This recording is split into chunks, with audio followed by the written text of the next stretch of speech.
Olá, meu amado, minha amada, você que está aqui comigo mais uma vez na nossa Escola do Crescimento Online. Estamos na nossa aula de número 19, isso mesmo, aula de número 19 e estamos estudando Romanos, capítulo 5. E quão sublime tem sido este capítulo. Vamos à nossa aula de hoje, então, Romanos, capítulo 5, onde nós vamos falar da vida de paz. Ok? Nós já vimos aí com relação aos versículos 1 ao versículo 11, que fala sobre o que os resultados da justificação através do nosso Senhor Jesus Cristo, da fé na fé do nosso Senhor Jesus Cristo. Aprendemos que fomos justificados pela fé em Cristo Jesus. E agora vamos dos versículos 12 ao 21, aonde nós vamos falar então sobre os nossos dois representantes, primeiro Adão e depois Cristo. Vamos ao texto, diz assim: este é um texto que exige bastante atenção porque Paulo usa uma linguagem que era bem conhecida dos judeus, mas com a qual nós ocidentais não estamos familiarizados. O que Paulo está falando aqui é que o homem foi arruinado pelo pecado de Adão, ok? Pelo pecado de Adão e pode ser resgatado por causa da morte de Cristo. Essa é a mensagem que você precisa guardar, ou seja, o pecado entrou por conta de Adão, ok? Não por uma consequência minha, entrou por conta dele, a porta estava fechada para o pecado. Adão abriu a porta e não tem como a gente fugir. E Cristo veio para nos resgatar desta condição do pecado que gera a morte, ok? Então vamos lá aqui a condição do homem em Adão, a condição do homem que está depositando a sua fé em Adão, um homem que está vivendo pela lei e não pela graça. Vamos lá, aqui no versículo 12 de Romanos 5, diz assim: portanto, da mesma forma como o pecado entrou no mundo por um homem, e pelo pecado a morte, assim também a morte veio a todos os homens, porque todos pecaram. Pois antes de ser dada a lei, o pecado já estava no mundo, mas o pecado não é levado em conta quando não existe lei. Todavia, a morte reinou desde o tempo de Adão até o de Moisés, mesmo sobre aqueles que não cometeram pecado, semelhante à transgressão de Adão, o qual era um tipo daquele que havia de vir. Difícil entender a leitura, mas agora com a explicação fica mais fácil. Então, a condição do homem é a mais trágica possível, com uma natureza decaída por causa do pecado do nosso representante a Deus, do nosso representante Adão. Ou seja, Adão foi o primeiro homem, ele nos representava como figura humana.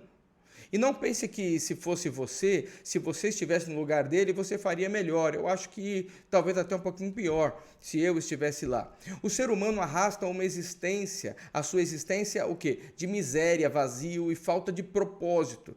E mais ainda, caminha para uma eternidade sem Deus. Esta é a humanidade em Adão, ok? Humanidade em Adão, assim como uma árvore. Uma árvore está contida numa semente, ou seja, uma semente pequenininha, ela se transforma numa árvore, assim também toda a humanidade está contida em Adão. Portanto, todos pecaram e todos morreram.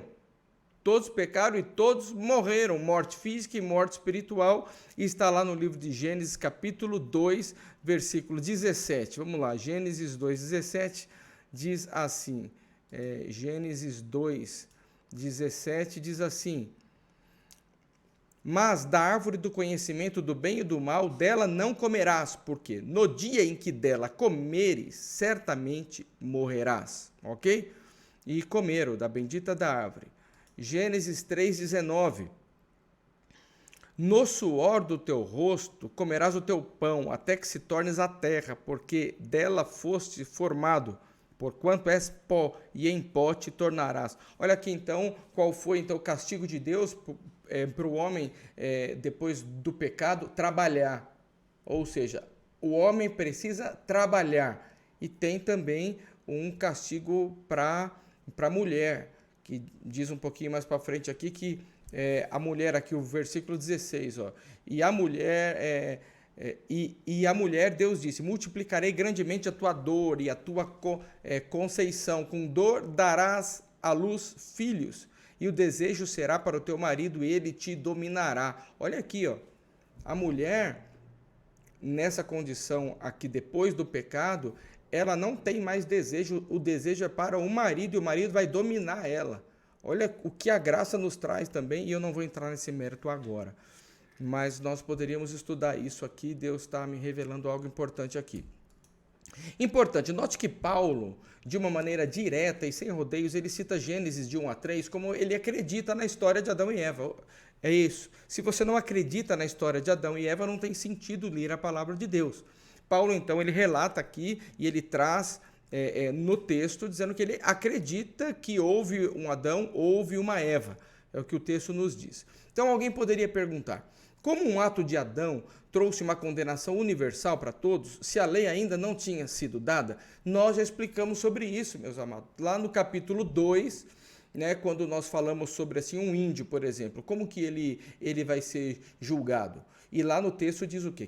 Que Deus já colocou dentro de nós essa condição moral, já vem dentro da criancinha essa condição moral, e depois ele só escreveu as leis para deixar claro que nós não estamos cumprindo uma coisa que já está gravado no meu coração. Então, mesmo eu não sendo evangélico, não conhecendo a palavra de Deus, já dentro do meu coração já está escrito que eu não devo matar, né? Por isso que tem gente que sofre até para matar barata, ok? Uma brincadeira. O homem morre física e espiritualmente por causa do pecado de Adão e não por causa dos seus próprios pecados. Olha lá, Romanos 5:12 diz exatamente aqui que nós não morremos por causa dos nossos pecados, e sim pela condição que Adão nos trouxe. Olha, portanto, como por um homem entrou o pecado no mundo, e pelo pecado entrou a morte, assim também a morte passou a todos os homens. Por isso que todos pecaram. Logo, todos pecaram, todos morreram, inclusive crianças. Criancinhas também morrem. E por que morrem? Porque também nascem já nesse sistema pecaminoso, já são pecadores, ok? Um ato de Cristo providencia, então, a justificação para todos os que creem. Então, ficou claro para você que a base da justificação não é a sua própria justiça, mas a justiça que provém de Deus. E está lá em Romanos 3:21, que nós já estudamos, ok? Agora, Adão e Cristo são contrastados, né? Há um contraste, o que Adão perdeu e o que Cristo resgatou, está lá nos versículos 15 a 17, diz assim: mas não é assim o dom gratuito como a ofensa. Por quê? Se pela ofensa de um morreram muitos, ou seja, por causa de Adão muitos morreram, muito mais a graça de Deus e o dom pela graça, que é de um só homem, Jesus Cristo, abundou sobre muitos. E não foi assim o dom como a ofensa. Por um só pecou, porque o juízo veio de uma só ofensa, na verdade para condenação, mas o dom gratuito veio de muitas ofensas para justificação. Versículo 17, porque se pela ofensa de um só a morte reinou por esse, muito mais os que recebem a abundância da graça e o dom da justificação reinarão em vida por um só Jesus Cristo. Ou seja, entretanto, nós agora chegamos aqui a um ponto importante, onde ele vai nos dizer aqui na aula a diferença, onde Adão só errou uma vez, ele só pecou porque ele comeu do fruto. Mas isso entrou vários outros tipos de pecados agredindo o que Deus tinha colocado no nosso coração. E Cristo, então, ele não morreu só por aquele pecado da desobediência de Adão, mas por todos os pecados que nós cometemos, todos eles, todos os que nós infringimos, ok? Primeiro contraste, Adão trouxe morte física e espiritual para toda a humanidade. Cristo traz o quê? Uma vida e uma vida abundante para todos que nele o creem. Segundo contraste, aparece nas consequências do ato de cada um. O ato de desobediência de Adão trouxe julgamento e condenação, mas a dádiva de Cristo traz o quê? Justificação e perdão, não apenas para aquele pecado, como para todos os pecados cometidos através dos tempos. Isso explica como Paulo pode afirmar que a dádiva de Cristo, ela que é muito maior do que a que foi o pecado cometido por Adão. Vamos lá no versículo 15, onde ele já fala E nós já lemos sobre isso aqui. Terceiro contraste: Adão trouxe a morte física e espiritual. Jesus trouxe vida e uma vida plena, abundante,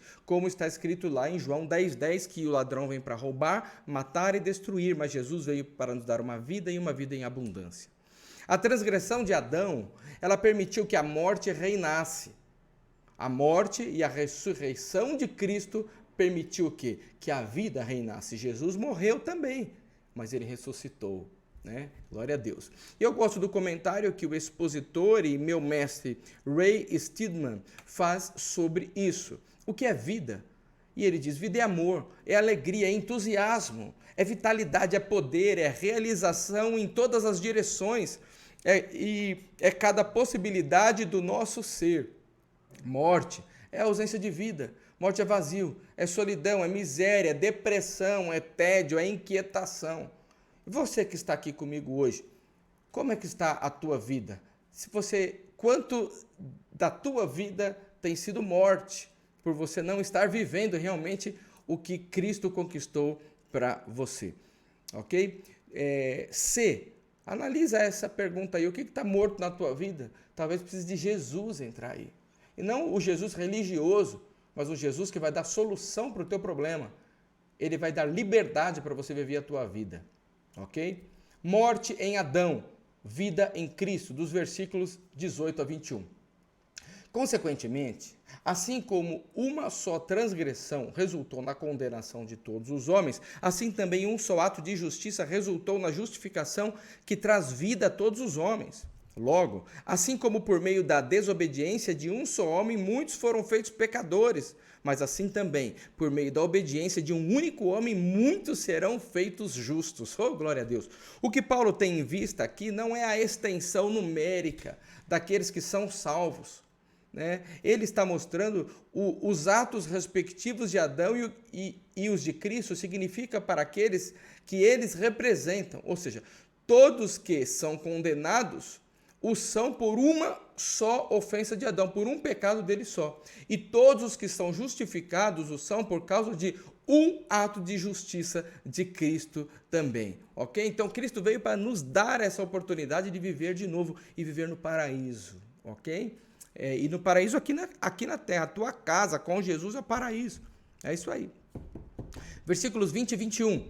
A lei foi introduzida para que a transgressão fosse ressaltada, mas onde aumentou o pecado, transbordou a graça, a fim de que, assim como o pecado reinou na morte, também a graça reine pela justiça para conceder vida eterna mediante Jesus Cristo, nosso Senhor. Ou seja, a lei, Deus, ele deu a lei, escreveu os 10 mandamentos para quê? Só para mostrar aonde os homens estavam errando e iriam continuar errando.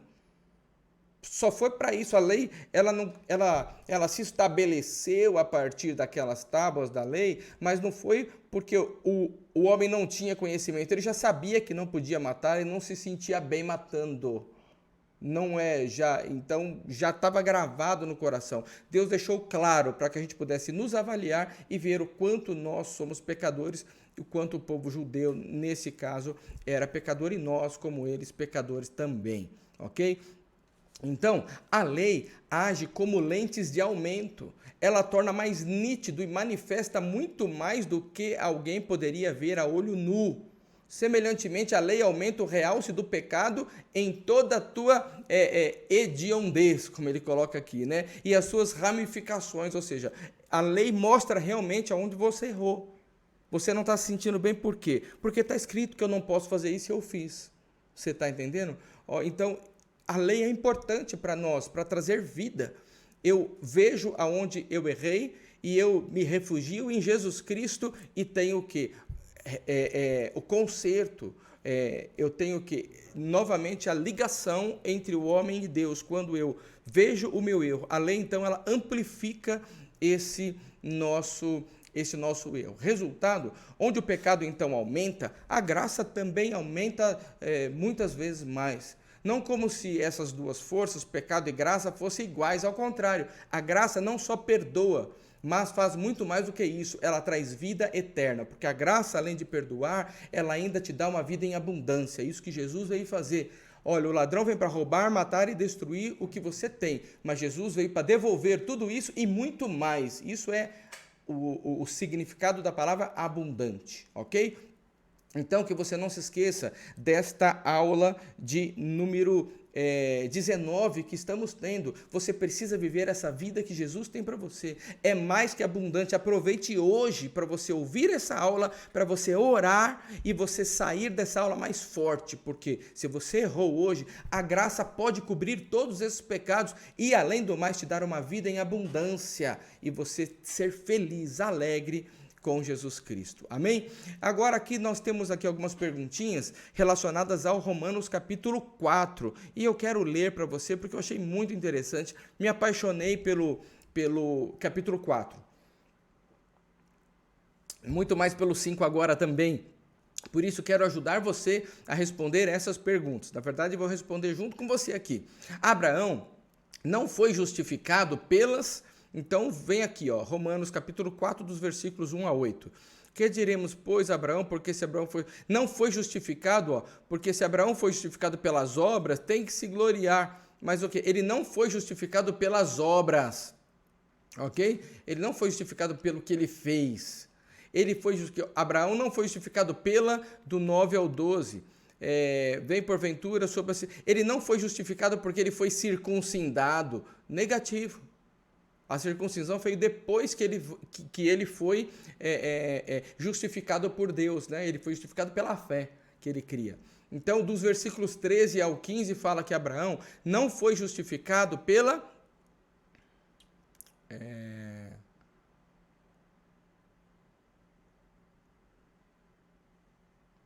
porque a promessa que havia de ser herdeiro do mundo não foi feita pela lei a Abraão, ou a sua posteridade, mas pela justiça, pela fé. Porque se os que são da lei são herdeiros, logo a fé é vã e a promessa é aniquilada. Versículo 15, porque a lei opera ira, porque onde não há lei também não há transgressão. Então, Abraão não foi justificado pela lei, certo? Ele não foi justificado, então, pelas obras, ele não foi justificado pela circuncisão, e ele não foi justificado o quê? Pela lei, né? Como aqui dos versículos 3 ao 15, ou aqui, ó, porque a promessa que havia de ser herdeiro do mundo não foi feita pela lei a Abraão, ou seja, não foi imposto, não tinha uma lei para ele ser justificado. E o versículo 16 mostra o quê? Que Abraão ele foi justificado pela fé. Portanto, é pela fé, para que seja segundo a graça, a fim de que a promessa seja firme a toda a posteridade, não somente que é da lei, mas também a que é da fé que teve Abraão, o qual é pai de todos nós. Ou seja, olha aqui chega a nós a graça de Jesus Cristo. Portanto, é pela fé. Portanto, é pela fé para que seja segundo a graça, a fim de que a promessa seja firme a toda a posteridade, não somente que é da lei, não somente a que é da lei, mas também a que é da fé que teve Abraão, o qual é pai de todos nós, ok? Então, nós aqui também temos o benefício de ser justificado pela fé, ok? Quais o objeto da fé de Abraão? Está aqui, ó, como está escrito, por pai de muitas nações te constituí perante aquele no qual creu, a saber Deus, o qual vivifica os mortos e chama as coisas que não são como se já fossem. Então, o objeto da fé de Abraão é o Deus que ele não via, ou seja, o Deus que você não vê, mas faz em você e através de você. Não existia, ele faz existir. Quais os obstáculos que Abraão enfrentou e mesmo assim permaneceu firme na fé? Ele não poderia ter filho, né? Ele não tinha filho e mesmo assim o quê? Ele recebeu a palavra de Deus falando, você vai ser pai de muitas nações. E ele acreditou. Ele foi para cima e esse foi um dos obstáculos de tantos outros. Como Paulo aplicou a lição de Abraão para nós hoje? Veja os versos finais do capítulo 4. Versos finais do capítulo 4, vamos ler aqui a partir do 22. Assim, isso lhe foi também imputado como justiça. Ora, não só por causa dele está escrito que ele fosse tomado em conta, mas também por nós, a quem será tomado em conta os que cremos naquele que dentre os mortos ressuscitou a Jesus nosso Senhor, o qual por nossos pecados foi entregue e ressuscitou para a nossa justificação. O Paulo aplicou o que então? Se nós crermos no mesmo Deus invisível, ok? No mesmo Deus invisível, estamos firmados em Jesus, não vemos ele hoje, mas acreditarmos que ele morreu por nós na cruz do Calvário, nós também receberemos todos os benefícios que Abraão assim recebeu. Amém? Lembre-se do que já foi dito e será repetido muitas vezes. Presta atenção nisso. Agora, é importante, deixa eu mudar aqui. Presta atenção nisso que eu vou ler para vocês e para mim agora também, tá? Uma que o nosso amado pastor Ari Veloso deixou para a gente aqui. Você colherá os frutos do seu investimento em tempo e estudo, ou seja, o tempo que você gastar estudando, se você gastar 5 minutos, você terá os frutos de 5 minutos. Se você gastar 3 horas, você vai colher frutos de 3 horas, ok? Estamos numa geração em que não assistem vídeos de mais de 20 minutos. Então, nós precisamos sempre estar correndo aqui. Que você não seja assim. Adquira conhecimento para que você possa também ter fruto e fruto de justiça para a tua vida, para os teus filhos, para a sua família, em nome de Jesus. Amém? Beijo no coração. Essa foi a aula de número 19. Até a próxima aula. Tchau, tchau.